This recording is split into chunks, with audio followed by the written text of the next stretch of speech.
Greetings Midcoast Ukers, Jeff Weinberger coming at you here with a new ukulele tutorial. Today I'd like to talk about a song called Let It Be, one of the Beatles' most famous songs. It is in the later period of their career. It only has 4 chords in it. It's basically built on 4 chords. That makes it pretty easy to learn. There's some fine details we can go over too, little licks and whatnot that we can do in the second half for more experienced players. But for those of you who want to learn songs by ear without song sheets, this is a perfect vehicle. So let's get into it. We're in the key of C, and the 4 chords we're using in this song are the C chord. We have a G chord. We're talking about A minor. And we have an F chord. That's it.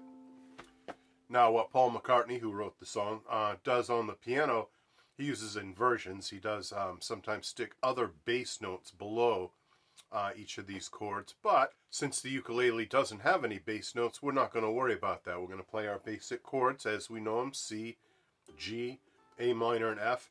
And then I will show you a couple of little things that we can do to spice them up. All right, strum-wise, it's a slow song, so we're going to need a simple strum. We don't want to clutter it up too much. And you can start with just quarter notes. 2 quarter notes on C, 2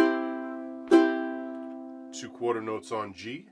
Quarter notes being, of course, those kind of notes that only get one of them for every tap of the foot, and you can generally strum them down with either your thumb or your index finger. And then we have A minor for, in this case, really you want to do down, down, up, to replicate what Paul does on the piano. And then F for just down, down. So let's go over that again. C, G, A minor, F. So hopefully on that A minor you caught that it was down, down, up. That's just the harmonic rhythm. That's the actual rhythm that Paul gives his chords on the piano, and we want to kind of stay faithful to that. Here it is without talking.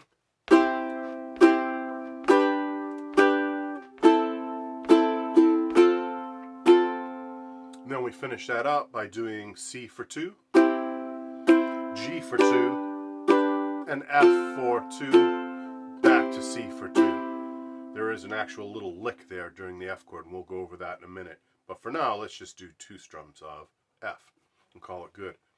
All right, and then Paul starts singing, and we have a verse. It's a repeated verse, so there's 2 times around. When I find myself in times of trouble, Mother Mary comes to me, speaking words of wisdom, let it be. And in my hour of doubt. So there's a whole nother time around of that with different lyrics. Moving on to the chorus, we have A minor, let it be, let it, G, F, C. So again, that was A minor, G, F, C, and then whisper words of wisdom, let it be. And that was C, G, F, back to C. Very simple chords, really churchy, and it does kind of sound like a hymn, as opposed to a her. No, it like a Methodist hymn, like a church song. So it kind of has, and it has big church organ in it later on, so that really adds to that church music vibe. All right, that's your verse and your chorus. It's that easy. We do have an interlude. That interlude occurs right before the guitar solo, and let me show you that real quick. That goes like this: F, C, G, F, C, and again F, C, G, F, C. Notice how the G, F, C, each one of those only gets 1 strum. So it's 2 strums on F, 2 on C, 1 G, 1 F, C, and hold it. So that, let's repeat that. Let's play that over and over. 1, 2, 3, 4.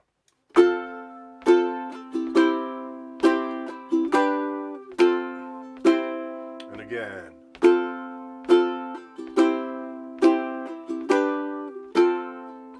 once again.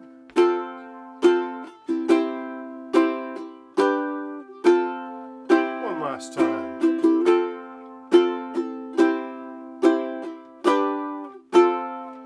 And the guitar solo starts up right there.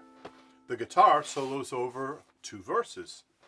So instead of Paul singing, George Harrison is doing his solo with that great distorted guitar sound they got back then in the late 60s. And then we have a chorus, the big, more dramatic chorus, much louder than the choruses before. More instruments, brass, and all kinds of stuff comes in. The Beatles were really into production by that time, so they made their records just sound great. They weren't afraid to experiment. And then we have a double verse. We have a triple chorus. We have the chorus actually happening 3 times. And then we have that interlude that was used to go into the guitar solo. This time, that interlude only happens once, and it leads to a big final C chord. So let's play that interlude / ending. It's only once, and it goes like this.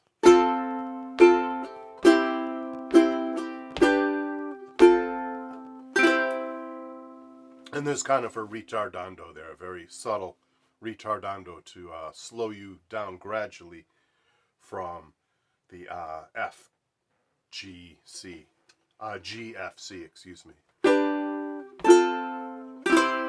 That does slow down just slightly. And that's literally it. It is the simplest song. Let's play a verse and a chorus together. The first verse, which is a double one, and then the chorus. 1, 2, 3, 4. Mother Mary comes to me, speaking words of wisdom, let it be. Now we do another verse. Is standing right in front of me, speaking words of wisdom, let it be. And here comes the chorus. Let it be, let it be, let it be, let it be.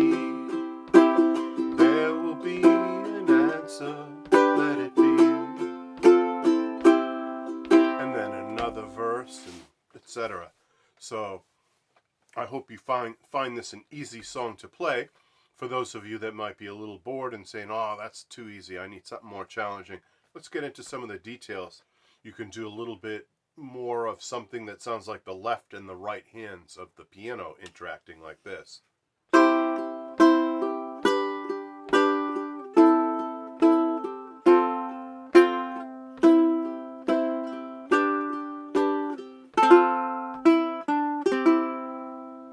So one way to do that is to take the C chord and pluck its high notes with your fingers, and then pluck the G string alone with your thumb.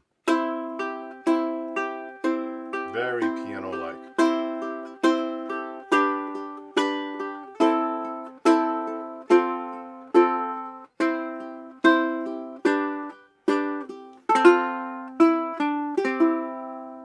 Now a bunch of you are saying, wait, what's that lick you just did? Show me that. So that's pretty easy.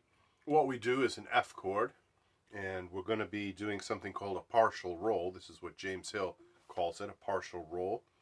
You take your thumb and you strum the F chord, but you don't strum the whole thing. You only strum the closest 3 strings, and your thumb rests on the A string. What that does is it allows the E string to be highlighted as the prominent note, the melody note in that chord. So you don't just strum all 4, you only strum 3. That gives you that, that voicing that they do in the piano. Then you play your open E string by itself, open. You play the D note on the 2nd fret of the C string by itself. Then you do a partial roll on a C chord, which highlights the open E string. You're resting your thumb on the A string, not striking it, not allowing it to sound, only hitting 3 strings of the C chord to get this all together. So that's the famous piano lick in Let It Be. Let's see, what else? What other little details can we add to this? Well, when you do that interlude,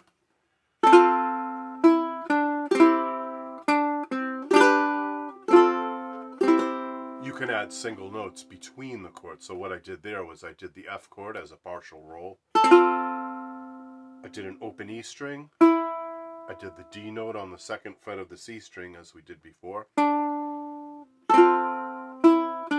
Then I strummed a partial roll on the C chord, which of course is all open. As you can see, it's a 0, 0, 0, X. You don't play this string. So again, that was.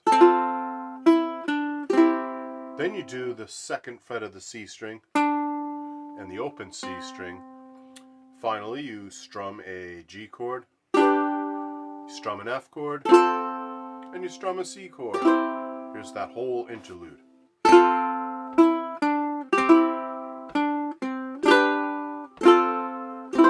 Again.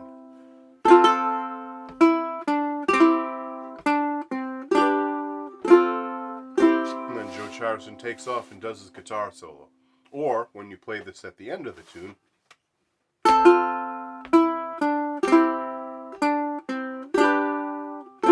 you do the retardando and end the song.